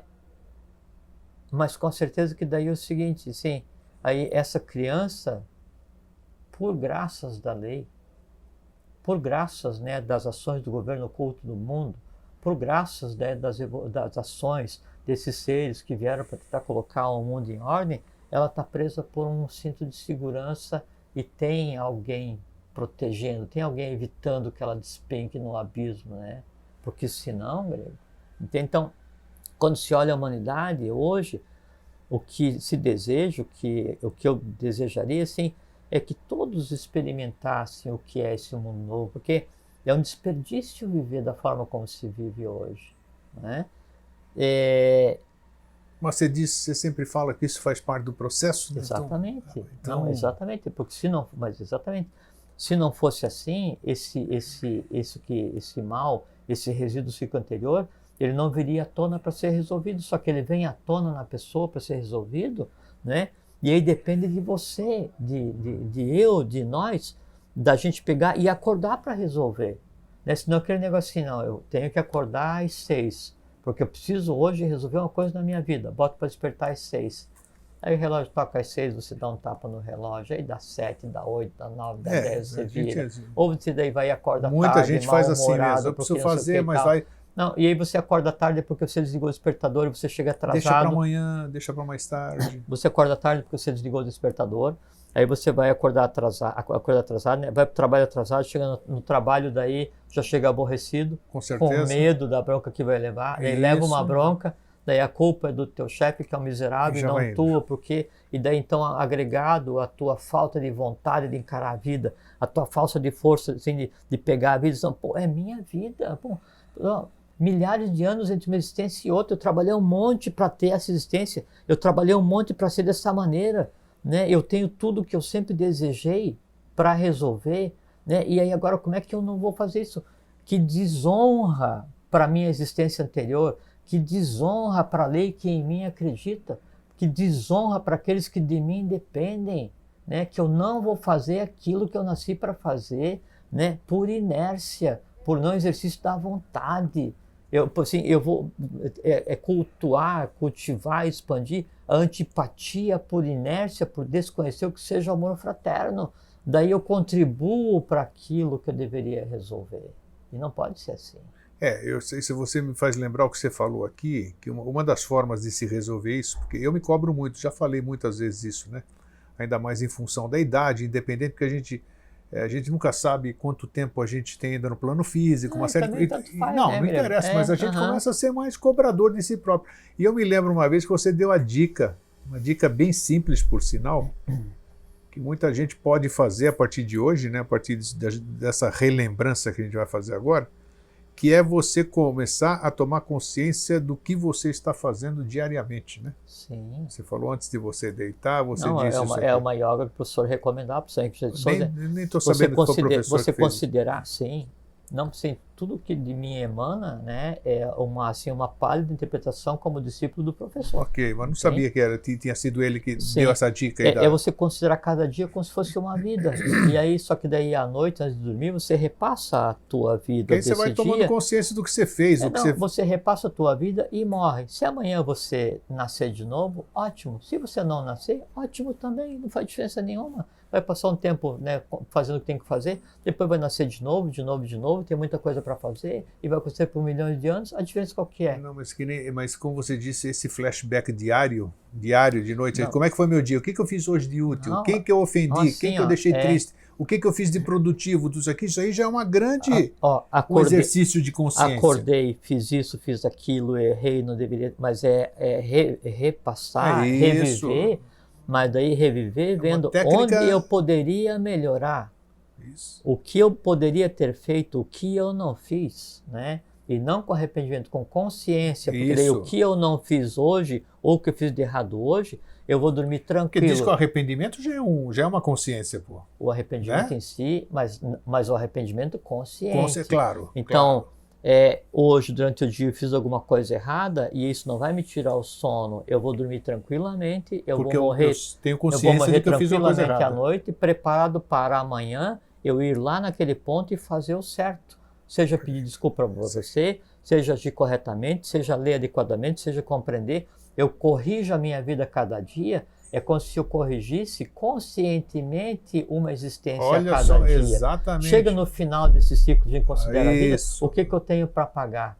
O que eu tenho para resolver? O que eu tenho para equilibrar? Muito menos do que teria. Nada É difícil. Zero. Eu acho difícil, zero. Se você levar a vida adequadamente, é zero, Grego. Você daí pode vir na próxima vez e você daí vai nascer em um país, em uma família, onde precise do que você venha fazer. Mas você, enquanto individualidade, não vai deixar nenhum lixo para trás, não deixar resíduo.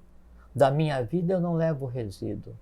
Né? Tudo que, assim, aqui se eu faz... Eu vou levar uma tranqueirada aí. Não vai, Grego. Você vai viver eu tenho consciência tempo. plena disso. Mas o fato de você ter consciência... Nossa, se não vou. Então, uma pergunta que eu faço para você. Se você tem consciência que tem alguma coisa para resolver, por que você não resolve? Vou tentar, porque se tiver tempo, vou tentar resolver. Vai ter tempo. Você sabe. Né? Porque o grande problema do problema é quando você não o vê. Quando você vê um problema, ele já não é mais um problema. Ele é um conjunto de eventos o qual você busca solução. É que de manhã eu não acordo zerado. Eu acordo com aquilo lá, que por mais que eu tenha feito as reflexões, tudo, tem um novo dia que pode acontecer N coisas. Né? Então, fora aquilo que você tem que resolver, tem o mundo inteiro girando, que pode te acrescentar coisas novas. Por isso que eu digo, o grau de dificuldade potencializa. Né? Mas você coloca dificuldade, porque assim, quando eu acordo de manhã, daí eu não sei se é segunda, sexta, sábado, janeiro, fevereiro, dezembro, e você me cobra isso, né? Porque não faz diferença. E aquele negócio do estado de ser. Então, o que indica em qual mundo você está vivendo é o que você é.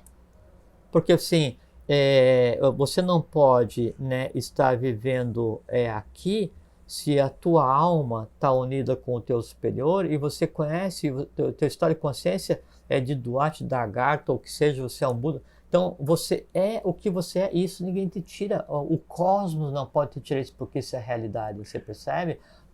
E a contrapartida, assim, não adianta daí você fingir que é alguma coisa quando você daí está com os pés naquilo que você pensa que é o céu, mas a tua alma está no inferno. Então, você é um ser infernal. Por que eu estou no inferno? Primeiro, porque eu estou denso o suficiente para estar lá. E aí minha segunda parte que é boa. Bela oportunidade, porque eu vou aprender como é que é, eu vou sair daqui com certeza, e quando eu sair eu vou deixar esse negócio aqui mais ou menos organizado, e para os que ficarem aqui, cedo ou tarde eu vou tirar. Então mesmo a descida aos infernos é completamente útil. O que você não pode, né, é achar que o inferno é o mais, assim, mais alto astral, já falamos no programa super anterior, legal, né? que é super bom, que é o máximo que eu quero. Aí sim, a tua existência é desperdiçada. Eu acho que a gente tem muita coisa boa para fazer ainda, né? Claro que sim. O nosso, foi o que a gente já falou aqui, o nosso futuro, ele está aí, nós é que estamos construindo ele, nós que vamos determinar como é que vai ser o nosso amanhã, né? Escrever esse nosso amanhã. Porque você sabe que o conhecimento grego e essa busca, né, ela é a única coisa que distingue, que pode diferenciar a mente humana do estado de energia básica. Então, a diferença entre, né, o que eu estou hoje, que eu sou um conglomerado de minerais, né, o que diferencia eu de um conglomerado de pedras é que daí eu estou tentando adquirir consciência. Eu sou um conglomerado de vegetais, de inteligências vegetais, né? O que me diferencia de uma alma grupo vegetal é porque em mim a consciência existe e eu domino. Eu sou um conglomerado de inteligências animais. O que me distingue de uma alma grupo ou de um animal, né, é o quanto eu exerço poder sobre aquelas coisas que ficaram para resolver, sobre os instintos. Então, sempre que me diferencia do reino anterior é o quanto eu exerço de vontade nesse conglomerado que eu sou, para que daí eu faça com que essa unidade que eu compus, ela evolua junto comigo, para que daí então a existência tenha valido a pena. É só isso, né? Para a gente finalizar o programa de hoje, uma pergunta que não é fácil. O ser do futuro, nós aqui, eu, você, amanhã, vamos ser flogísticos, não é isso? Sim. Sim. Esse estado de ser, ele é possível nos dias atuais? 100%. E com uma diferença, Grego. quando a gente chegar em um estado atabimânico, Isso. as duas mentes funcionando, né? Ou a humanidade alada, ou a humanidade política, é porque daí lá vai ser o nosso tempo. É a mesma coisa assim, vou fazer uma analogia, por exemplo, assim, Vamos lá. você pega um adulto jovem de 22 anos e ele toca piano bem pra caramba. Diz, nossa, ele toca piano bem pra caramba. Você interpreta de uma maneira. Aí você pega uma criança de 2 anos e ela toca igual uma criança, um adulto de 21. Aí você olha assim... A gente tem visto isso nossa, comumente. Não, aí você fala assim, nossa, que prodígio. Nossa, que coisa fantástica, nossa, que coisa maravilhosa. Então, naquele momento, aquela criança, ela é muito superior àquele adulto de 21 porque ela antecipadamente desenvolveu qualidades. Com a gente é a mesma coisa.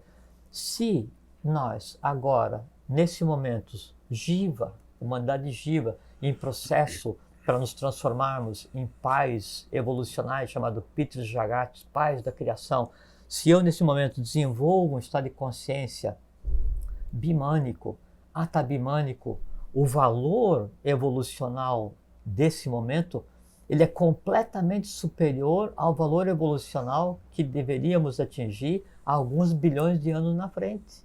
Isso é saque contra o futuro. Isso é absolutamente possível porque, por conta de coisas que aconteceram nos últimos anos, né? Então, o próprio quarto sistema coexiste com o quinto sistema, o próprio quarto universo coexiste com o quinto universo, né? O próprio sexto sistema veio e interferiu no quarto sistema. Então, se fez uma mistura cósmica de tal monta, de tal grandiosidade, de tal excelsitude, que hoje tudo é permitido até adquirir consciência, e adquirir consciência é estar vivendo em, né, um ciclo que vai começar daqui a algumas centenas e centenas de milhões de anos.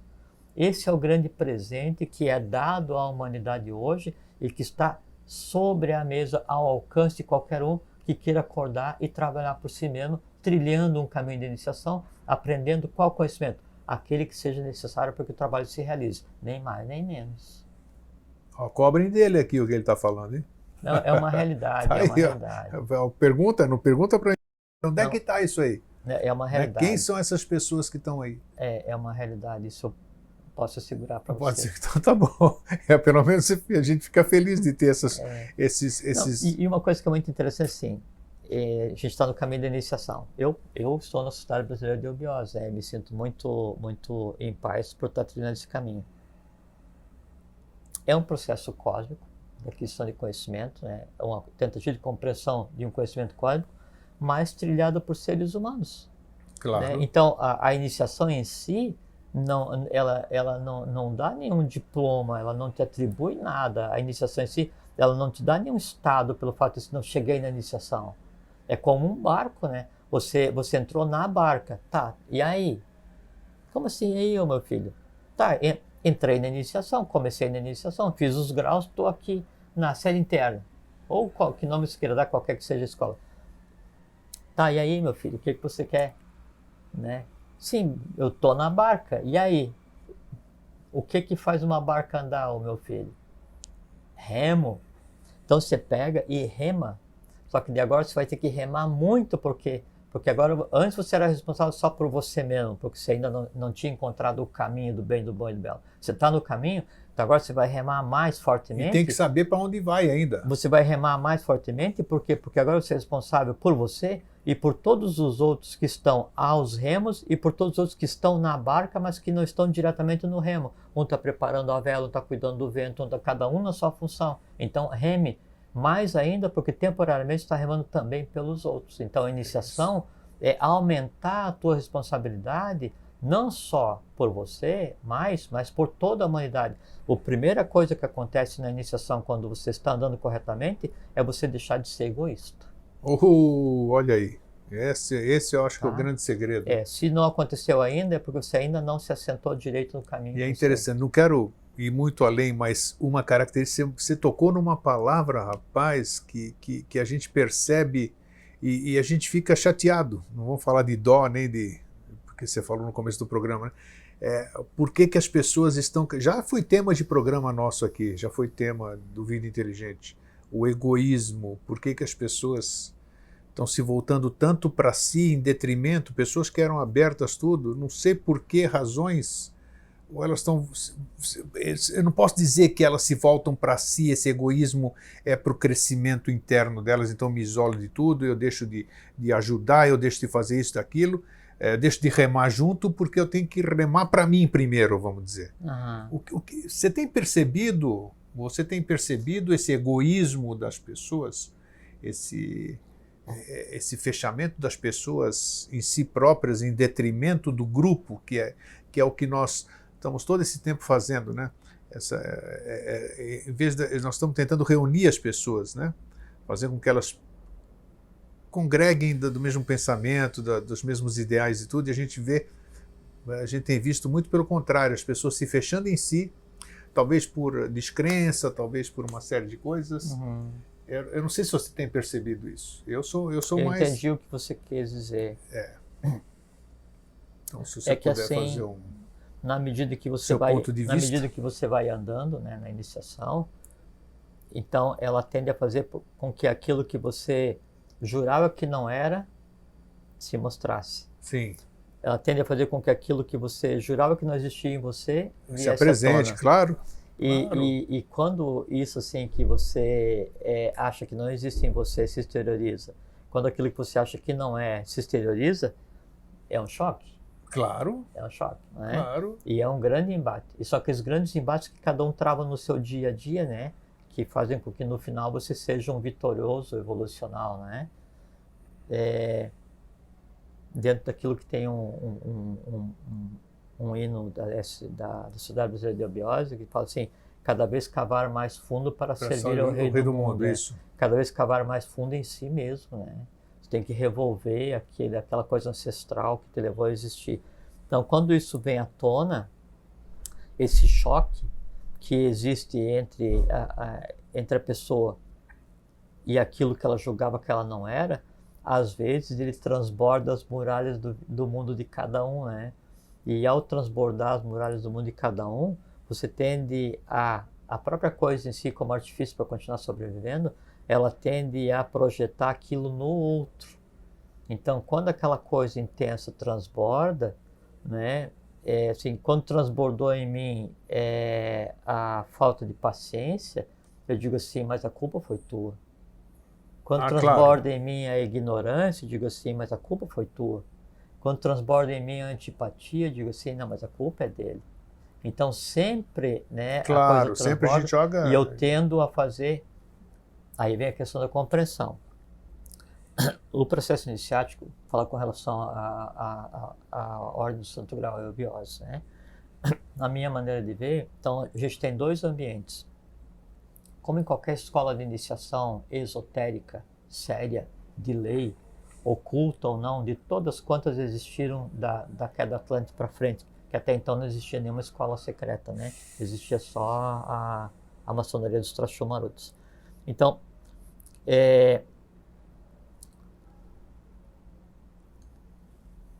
Fugiu?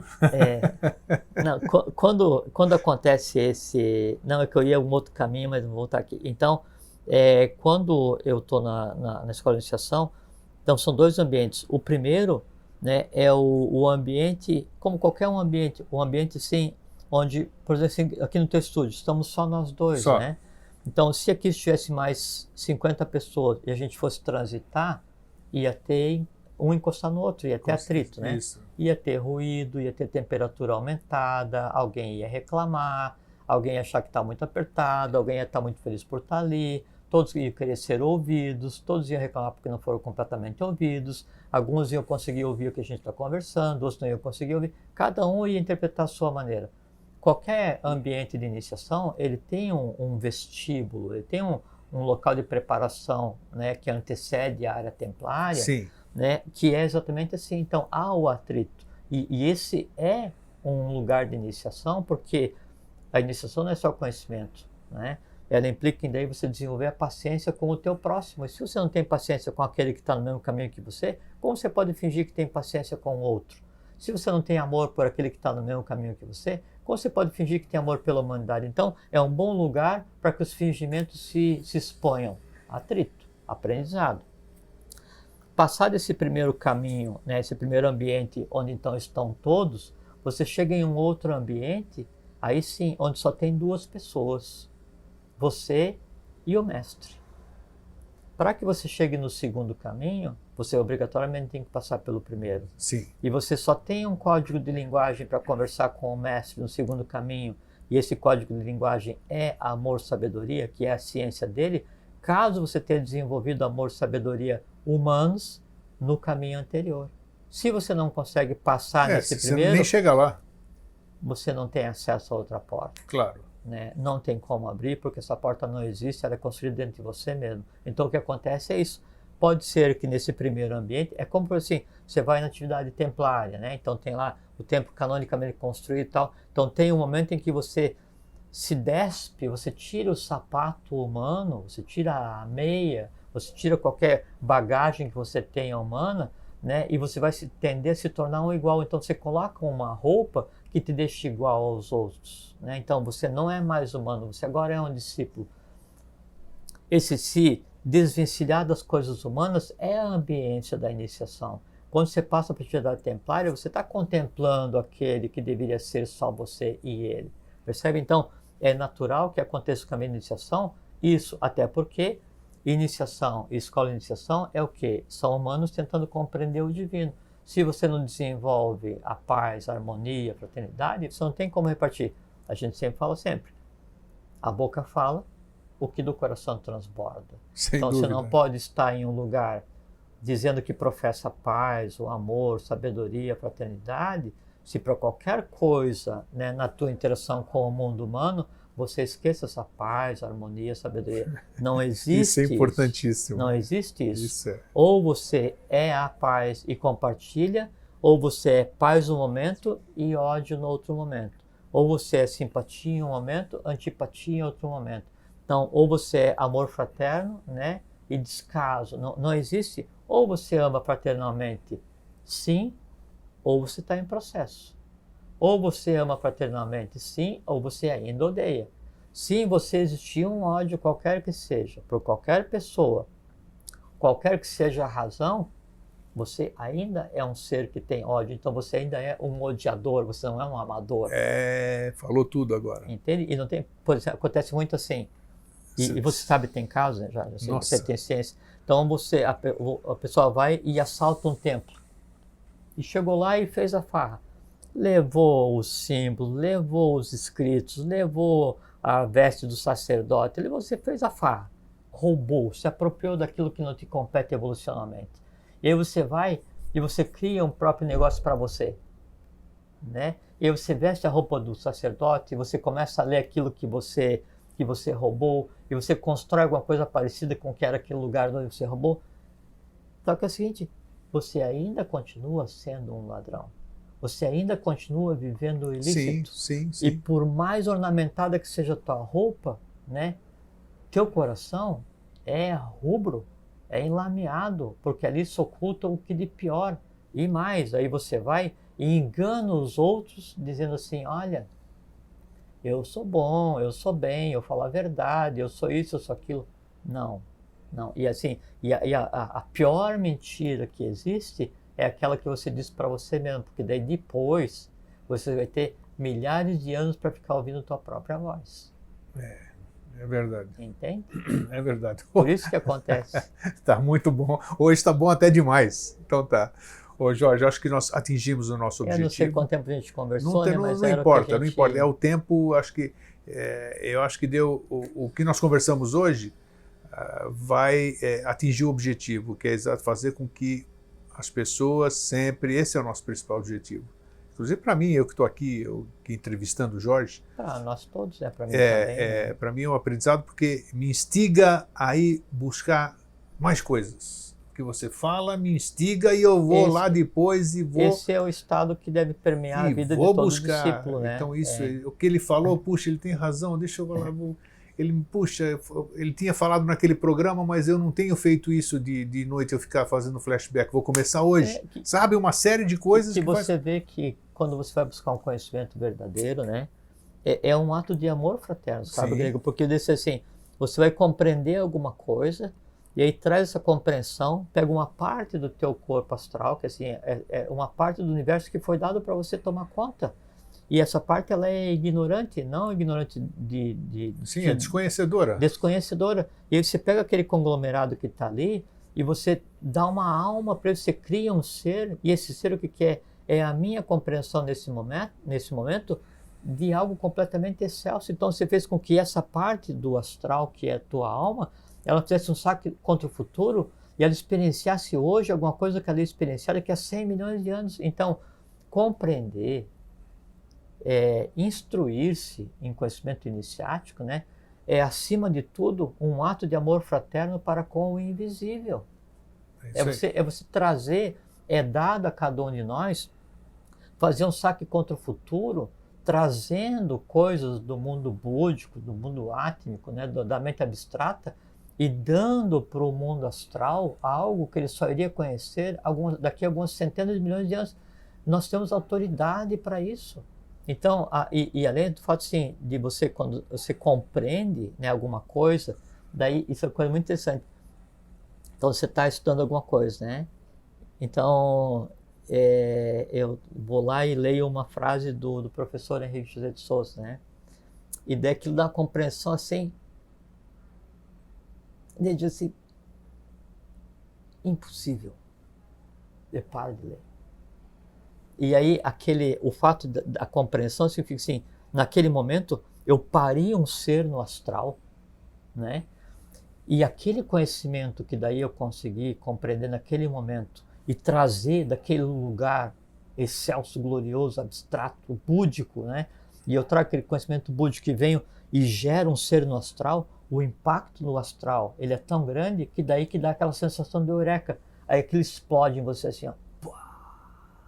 Não é gostoso? A compreensão é uma coisa maravilhosa. É uma coisa absolutamente chocante. E esse estado de chocante é como se fosse assim, é a retribuição do mundo astral para que você humanamente perceba o quão agradecido, né, está aquela parte por você ter trazido alguma coisa desconhecida, porque o astral por si, o mental por si, ele não consegue ir buscar um conhecimento superior. A única forma de buscar um conhecimento superior é estando os 7 planos reunidos, sob o mando, sob o exercício da vontade, para que daí, com amor e sabedoria, você saiba que partes do universo, né, invisível eu trago para o mundo mais denso. Então, o fazer isso, a retribuição é aquela sensação. Sim, prazerosa. Prazer, um termo humano que a gente usa para descrever, né? Aquela felicidade, aquela coisa assim, que aí às vezes isso se transforma assim em surpresa, em lágrima, sabe, você tem que ficar recluso, o negócio assim, te desconcerta completamente e te afasta do mundo. E aí vem uma coisa muito interessante que a gente tem que tomar muito cuidado, né? Isso eu tô aprendendo. Que na medida em que você começa a desenvolver a segunda natureza, né? E aí você começa a permear e trazer esse conhecimento assim desconhecido até para a própria divindade, né? E que te é dado graciosamente, você começa a criar a segunda natureza, então você começa a criar um mundo e criar uma alma de uma forma que tende a te alijar, te afastar do mundo do dia a dia. E aí vem aquilo que a gente conversou agora há pouco, né? Que eu fico emocionado quando falo. É que daí a ponte que vai fazer com que daí você não se afaste do mundo, né? E que você reparta aquilo que não é teu, que é do mundo, que você pode repartir, aí é o amor fraterno. Daí a gente vem aqui, todas as pessoas, né, vêm e repartem graciosamente aquilo que graciosamente receberam. Então, a ponte que liga, né, o discípulo, né, aquele que está no caminho da iniciação, com a humanidade, obrigatoriamente, ela é uma só. É o amor fraterno. Se não for assim, ele se desvincula e passa a ser só um filósofo pedante, né, um ignorante, e é o pior tipo de ignorância, que é a ignorância que se assenta no conhecimento. Nesse momento, esse conhecimento, ele passa a ser um lastro, né, e jamais vai ter o equilíbrio que vem junto com o amor. Então, Conhecimento nós tem que se transformar em sabedoria, sabedoria com amor, prato da balança equilibrado, vontade age, gera uma coisa só e você chega no teu fim, que é a evolução completa enquanto ser humano. E para que isso tudo seja possível, você precisa de um corpo físico. Então, por isso, reiterando mais uma vez a importância de você aproveitar enquanto você ainda está nesse corpo físico. Você vai vir várias vezes, né? Mas já que a gente está aqui, e já que cada um de nós é exatamente aquilo que desejou, né? Por que não usar o tempo Claro. adequadamente? Por que não honrar a existência? Fazer né? isso já. Porque há todo um conjunto de forças cósmicas, né, que são colocadas em ação para que daí essa unidade essencial exista no conceito de vida. E daí, da vida de cada um de nós, depende a família, depende a cidade, depende a nação, depende a raça humana, depende o corpo físico que é a Terra, né, que é Bhumi, que os seres humanos como todos são só a alma de Bhumi, né? O conjunto da alma, do corpo físico mais a alma de todos os seres humanos, né, e mais os outros 6 irmãos, que são 7, depende do Sol, que o Sol também se projeta em 7. Então, no final das contas, a própria consciência que o Sol tem que adquirir depende do que cada um de nós faça. Eu falo assim, não, mas isso aí são coisas de bilhões e bilhões e bilhões de anos, e eu vou viver só 100. Tá. Só que é o seguinte, se você não fizer a tua parte, não vão ser só bilhões de anos. Nossa, é muito mais. É isso aí. E qual é a grande sensação? É como dizia o professor. A melhor sensação é a sensação do dever cumprido. Sem dúvida Porque nenhuma. assim, quem vai ver que você está fazendo o bem, o bom e o belo? Ninguém. Quem vai saber que você tem um pensamento de amor para com a humanidade? Ninguém. Você não precisa contar. Mas você sabe. Você sabe, isso é verdade. Né? Você sabe. Isso. Né? E aí é como diz lá, na tábua do Longino, né? As religiões foram minha religião, todas as bandeiras foram minha bandeira, todos os países foram meu país, todos os homens foram meus irmãos. Só eu sei a minha história. E o mestre também. E agora eu estou voltando. Bonito, né? Então, beleza, ótimo, ótima frase para encerrar. Jorge, muito obrigado mais uma vez. Obrigado a você pela oportunidade, sempre uma felicidade vir aqui. Então, fraterno abraço e um feliz sempre. Fraterno abraço, fique em paz e tenha uma boa vida. É uma experiência que vale a pena.